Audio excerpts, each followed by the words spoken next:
नमस्ते स्टूडेंट्स, पाठशाला पंडित में आप सभी का स्वागत है। मैं हूं Ayush Bhattacharya.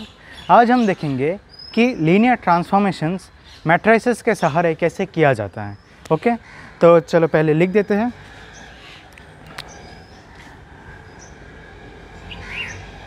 Linear transformations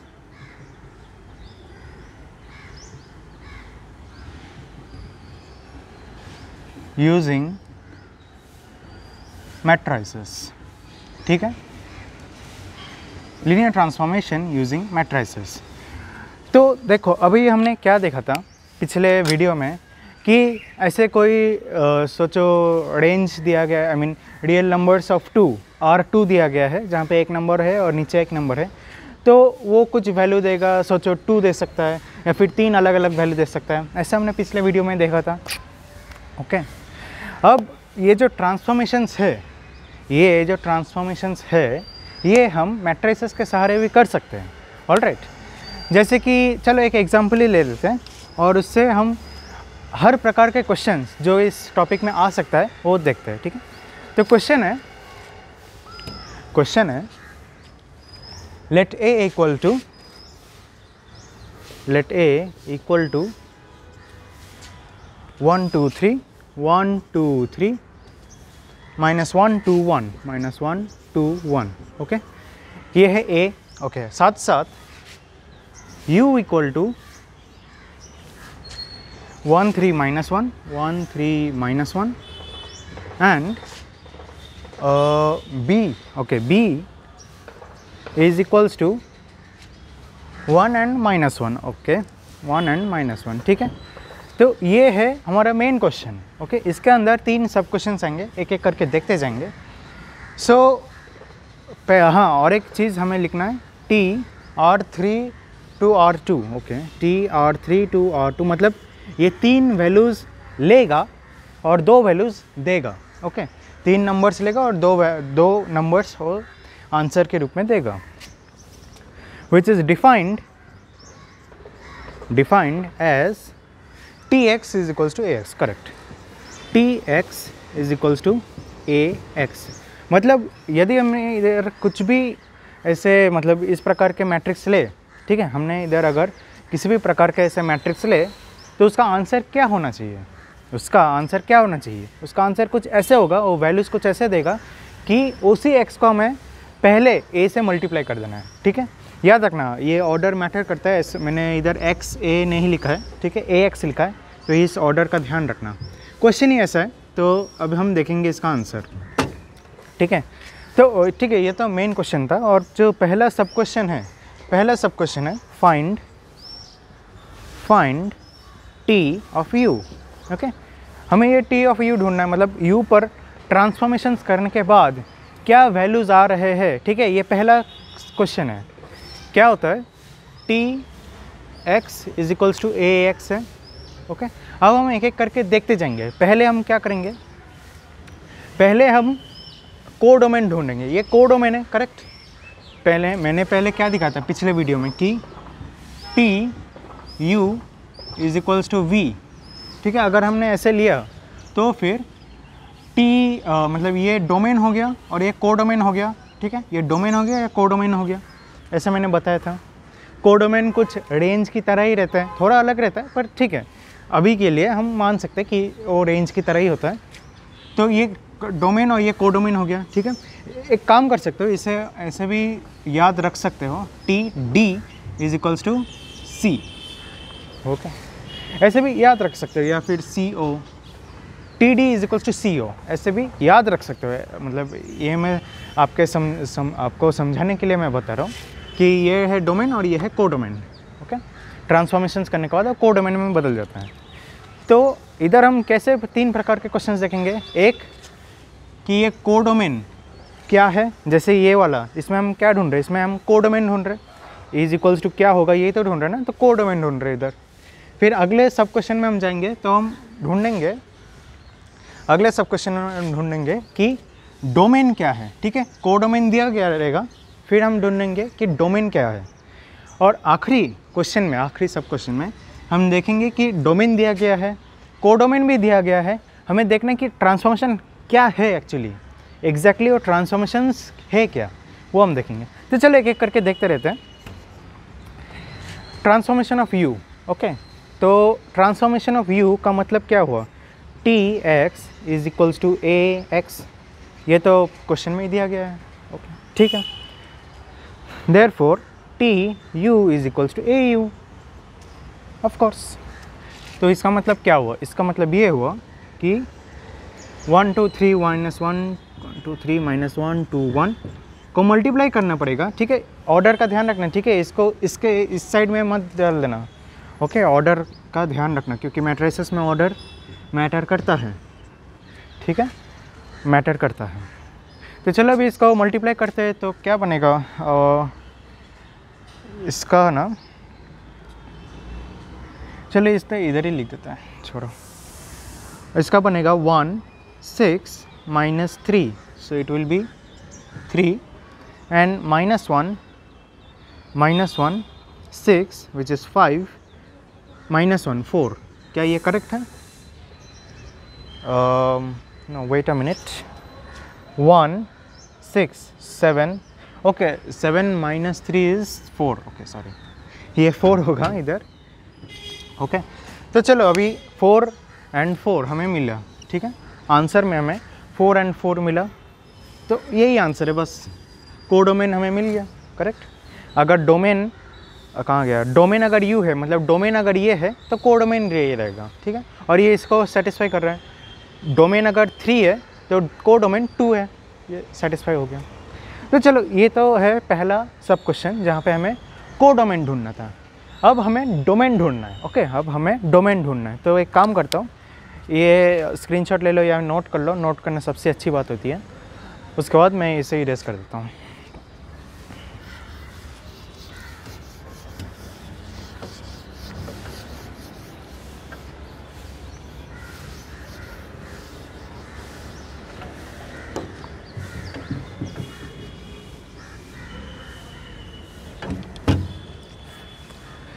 okay, तो सेकंड सब क्वेश्चन देखते हैं अभी। सेकंड सब क्वेश्चन है find x in R3, find x in R3, okay, find x in R3 such that tx is equals to b, such that tx is equals to b, ठीक है। मतलब b क्या है, b तो ये है, हमें कोडोमेन दिया गया है, ठीक है। अब हमें x ढूंढना है, ओके, अब हमें डोमेन ढूंढना है इस तरह। चलो ढूंढते हैं, ओके। तो कैसे ढूंढा जाता है देख लेते हैं अभी। तो tx is equals to b, therefore ax is equals to b, correct, क्योंकि tx का मतलब ही तो है ना ax, तो ax is equals to b मैं लिख सकता हूँ। तो इसको चलो इधर कंटिन्यू कर लेते हैं, नहीं तो छोड़ो, इधर एक स्टेप में लिख ही देता हूँ। इधर ये 1 2 3 -1 2 1, ओके, एंड x की अभी देखो x कितने सारे लेने पड़ेंगे, जितने सारे इधर कॉलम, जितने सारे इधर कॉलम्स है, तो x1 x2 x3 ले लिया हमने, इज इक्वल्स टू b, क्या है, b है 1 -1, ओके, 1 and -1। तो ये तो अभी देखो इस प्रकार के क्वेश्चंस तो बहुत सारे सॉल्व कर चुके अब तक, है कि नहीं। ये है non homogeneous system of equations. तो देखते हैं अभी, a/b is equals to a/b, या फिर b को स्मॉल में लिखा तो भी चलेगा क्योंकि इस तरह से लिखा है ना। तो a/b is equals to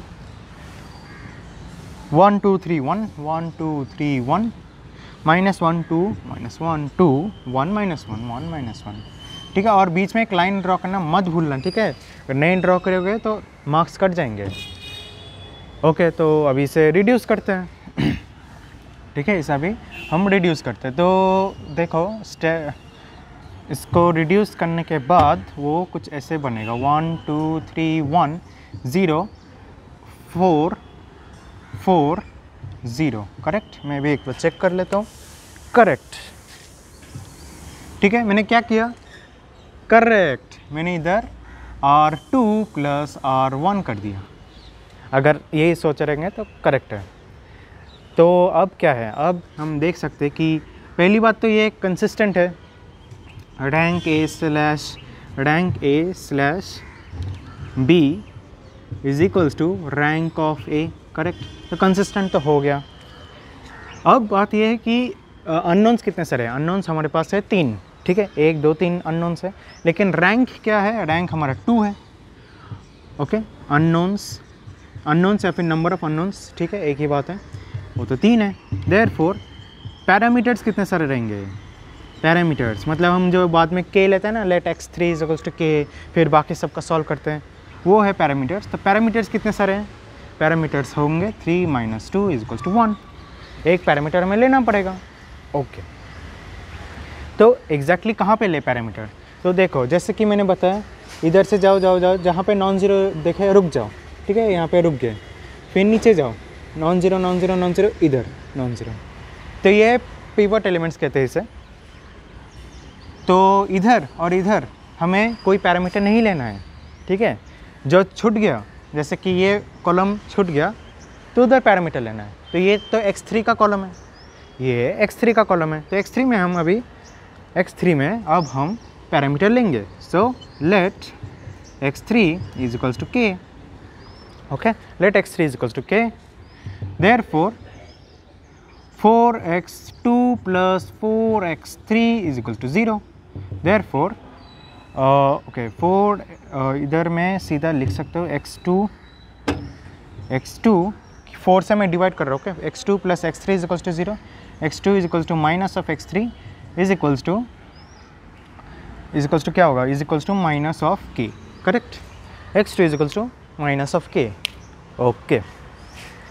x1 भी ढूंढ लेते हैं, x1 + 2 कहाँ गया, हाँ 2x2 + 3x3 is equals to 1, therefore x1 क्या है 2x2, तो 2 × -k, तो मैं डायरेक्ट -2k लिख देता हूँ, okay, + 3k is equals to 1, therefore x1, तो ये तो k हो गया, इज इक्वल्स टू 1 - k, ठीक है। ये एक वैल्यू, ये एक वैल्यू और ये एक वैल्यू हमें मिल गया, ठीक है। तो चलो मैं इसे ही रेस्ट कर देता हूँ, थोड़ा स्क्रीनशॉट ले लो चाहे तो, ओके ओके।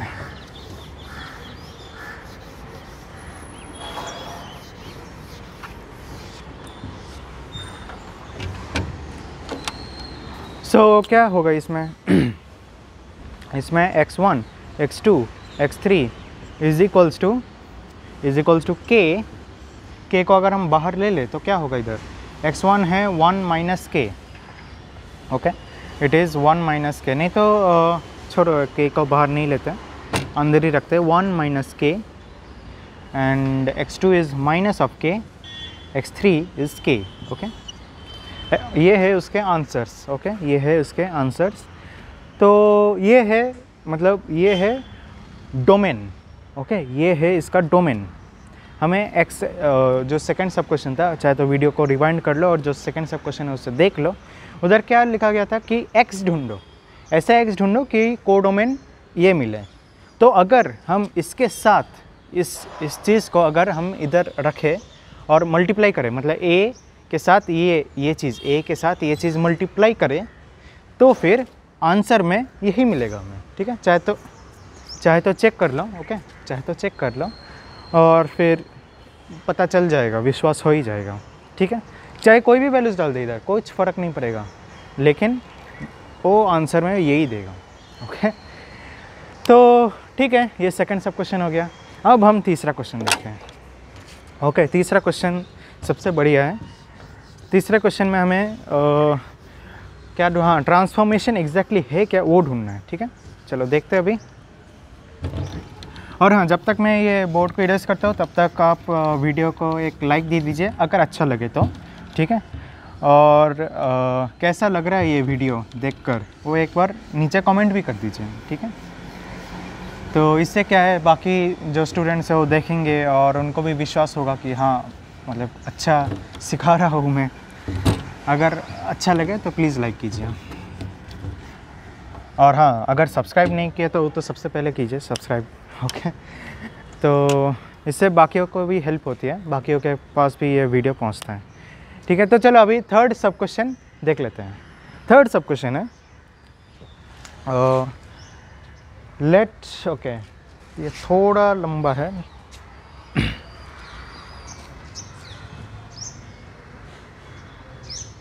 ओके, एक काम कर, ये एक्चुअली इसका जो मतलब वैल्यूज़ है वो भी अलग है, तो डायरेक्ट इधर ही लिख देता हूँ। अब तक ये दो क्वेश्चन समझ में आए, तीसरा क्वेश्चन देख लेते हैं जिसमें वो ट्रांसफॉर्मेशन एग्जैक्टली क्या है वो हमें पता चलता है। Okay, so now just a minute, yes. Question है late t r2 to r3, ठीक है, r2 to r3 such that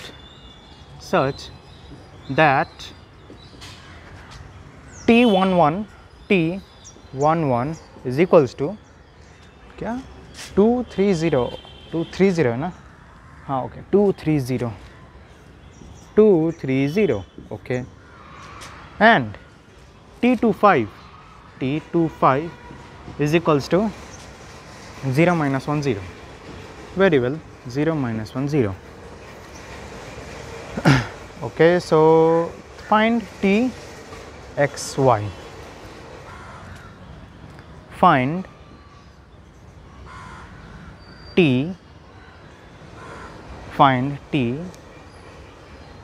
x y. Okay, तो देखते हैं अभी इसका क्या आंसर होगा। तो इसमें देख सकते हो ना कि हमें डोमेन दे दिया गया है, कोडोमेन दे दिया गया है, ठीक है, ऐसे दो एग्जांपल्स दे दिए गए हैं हमें।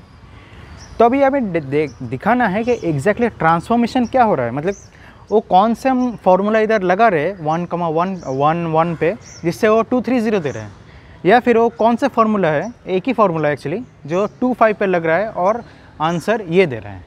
ठीक है, ये हमें ढूंढना है अभी, ताकि हम कोई भी एक्स वाई जैसे लगा दे तो उसका जो अपना वैल्यू रहेगा वो दे पाएगा। ठीक है, देखते हैं। तो इसमें देखो सबसे पहली बात, ओके, सबसे पहली बात इधर 1 1 एंड 2 5, ठीक है, इधर 1 1 और 2 5 अगर हम ले, हाँ यहाँ पर और एक इम्पॉर्टेंट कंसेप्ट आता है जो कि है बेसिस। ठीक है, बेसिस हम देखकर ही कैसे पता लगा सकते हैं।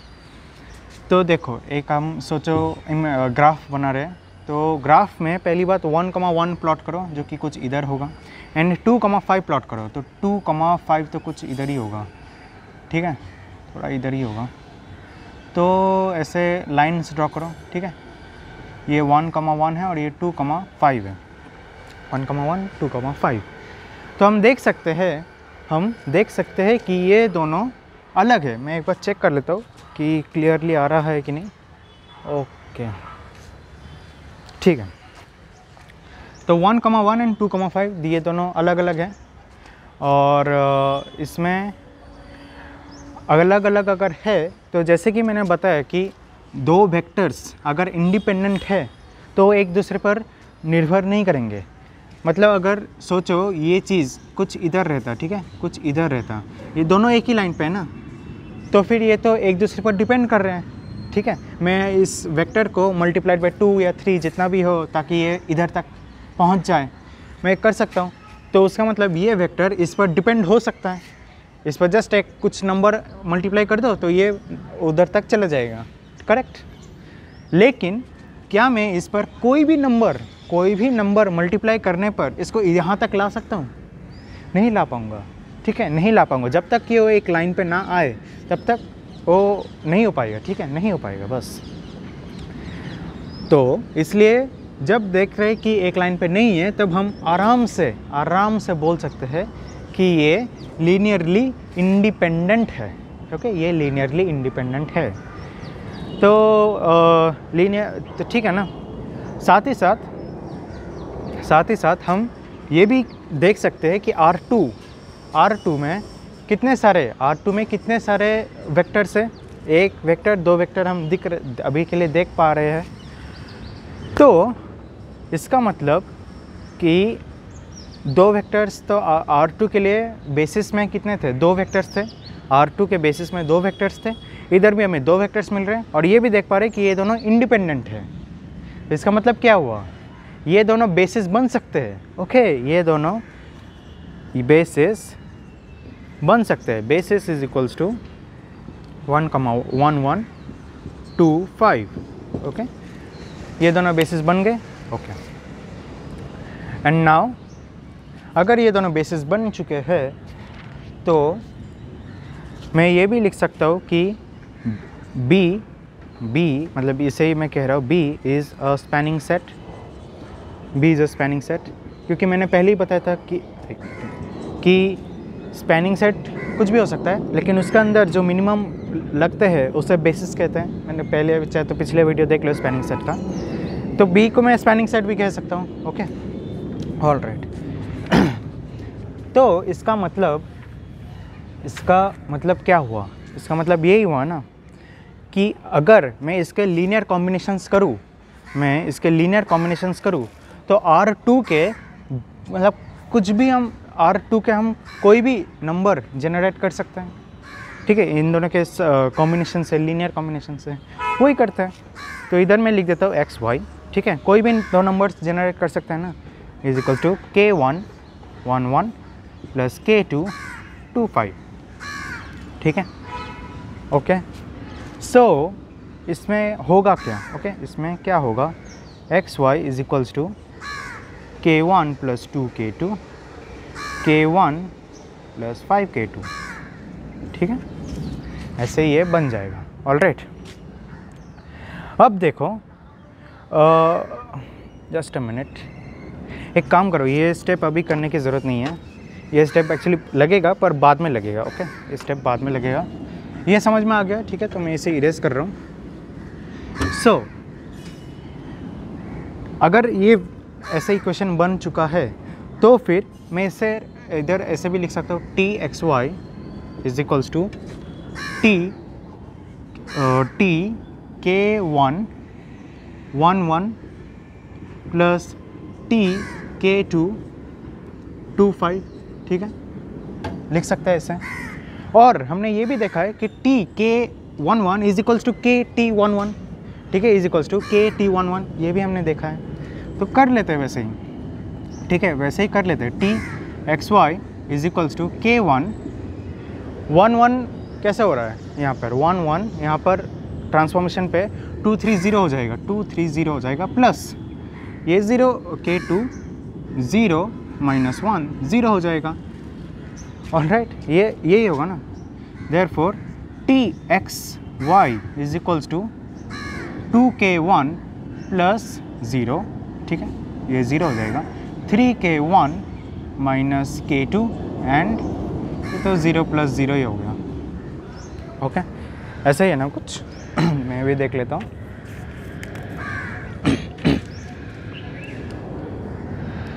K1, yes, it is like that. Okay, लेकिन बात यह है कि हमें K1 K2 में वैल्यूज़ नहीं चाहिए, हमें XY में चाहिए। ठीक है, हमें XY में चाहिए, तभी हमें XY ढूंढना पड़ेगा।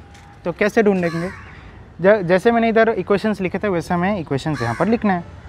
तो K1 प्लस 2K2, ठीक है, चाहे तो इधर 1 लिख दो और यहाँ पर ऐसे लिख सकते हो, from 1 K1 plus 2K2 is equals to K1 plus 2K2 is equals to X and K1 plus 5K2 is equals to Y।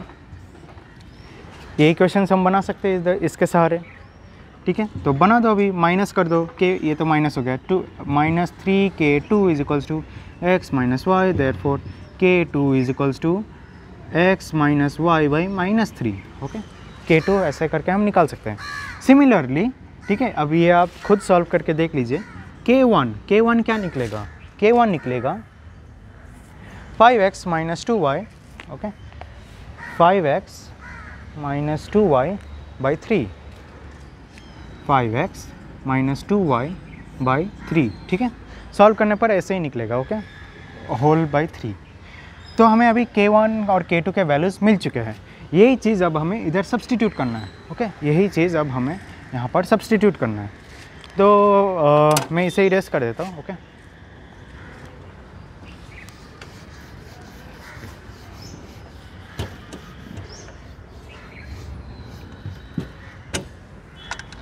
तो कर देते हैं सब्सटीट्यूट अभी। So therefore T X Y is equals to k1 क्या आएगा इधर 2 times of 5x minus 2y by 3, ठीक है, एंड इधर 3k1 5x minus 2y by 3 and minus of k2 so x minus y by minus 3 and नीचे तो zero है, ठीक है। अगर हम इसे सॉल्व करें तो चलो आपके सामने सॉल्व कर लेते हैं। टी एक्स वाई, ठीक है, इज इक्वल्स टू यहाँ पर आएगा 10x minus 4y by 3। Okay, ये पहला वैल्यू दे रहा है ऐसा। दूसरा वैल्यू है 15x minus x, so it will be 14x and minus 6y plus y, minus 6y plus y, ऐसा है ना। Okay, minus 6y plus y it will be नहीं, एक मिनट, कुछ तो गड़बड़ हो रहा है यहाँ पर, एक मिनट। हाँ, एक काम कर देता हूँ, ये इधर दिख रहा है ना, तो इसे मैं मिटा दे रहा हूँ और इधर प्लस कर दे रहा हूँ। ओके, ऐसे कर सकते हैं हम। 15x plus x, so it will be plus x, it will be 16x। Okay, 10x plus x 16x and minus 6y minus y, so it will be minus 7। Okay, ऐसे ही हो रहा है ना। ओके, 3 आप भी चेक कर लीजिए मेरे साथ साथ, इज इक्वल टू 0। ओके, तो एक बार आंसर में देख लेते हैं। By 3 10x minus 4y। Okay, perfect. Okay, perfect. चलो, यहाँ तक ना ये छोटी छोटी चीज़ों का ध्यान रखना, जैसे मैं गलती करने ही जा रहा था तो ऐसा गलती ना हो। ओके, तो अभी हम देख सकते हैं कि ट्रांसफॉर्मेशंस एग्जैक्टली दिखा कैसे है। मतलब T11 का 230 कैसे हुआ, इस तरह से हुआ। T25 का 0 माइनस 1 0 कैसे हुआ, इस तरह से हुआ। अब हम अच्छे से देख पा रहे हैं। ओके, तो चलिए फिर आज के लिए इतना ही। यही मुझे दिखाना था कि तीनों कैसे ढूंढना है, अगर क्वेश्चन में दिया गया तो। ठीक है, हमने तीनों ढूंढ कर निकाले। तो अगर वीडियो अच्छा लगे तो प्लीज़ लाइक कीजिए, शेयर कीजिए अपने फ्रेंड्स के साथ और ज़रूर हमारे चैनल को सब्सक्राइब कीजिए। तब तक के लिए थैंक यू वेरी मच।